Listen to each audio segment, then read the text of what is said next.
हम करेंगे हर मजलूम की हिमायत। अस्सलामुअलैकुम, मैं हूं हुरैन फातिमा और आप देख रहे हैं हिमायती न्यूज HD चैनल। नजर डालते हैं आज की अहम खबरों पर। सर हिंदी गोट में वडेरा रोडन वो डेर है अलियास और वडेरा निजामुद्दीन की तरफ से पीपल्स पार्टी कॉर्नर मीटिंग का इनेकाद किया गया, जिसमें MNA जाम अब्दुल करीम बजार और मोहम्मद साजिद जोखियों ने पीर सर हिंदी की आवाम की मोहब्बत को भरपूर सराहा और जाम अब्दुल करीम ने कहा कि इंशाल्लाह इस बार पीपल्स पार्टी सुरखरू होगी। आपकी मोहब्बत और आपकी ईमानदारी की हमें आपके साथ की जरूरत है। अहमद दीन हिमायती की रिपोर्ट। जिए भुट्टो जी अवाम। अमन किधर अमन अमन अमन अमन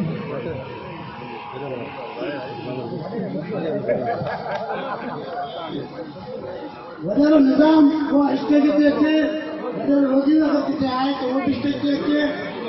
वजह एरियाज भी अगर आए काम साबित देखो को साड़ी साहब ने सोचवा है ये संजय राज जे वजह ने क्या तो तुम असानी मीटिंग थे जो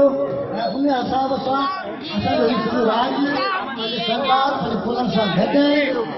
कि यकीन ध्यान आयो है तो असा इंशाल्लाह ताला वोट तो छा तवानो हर हुक्म एकदम हुक्म अखिन से इंशाल्लाह ताला वोट असा पंज इंशाल्लाह वडी हकीकत है इनके काज करांदासी मेरा दोस्तन से गुजारिश है मेहरबानी करे तो जल्दी करे अगर को जो आ सुभान जोखी के चौंदो की जो के जो ख्यालो काम ने आज सुभान जोखी ने पूरा कहूं भी के जाम साहब के साजिद साहब के मेहमान के आकर को कर है सुभान कांग्रेस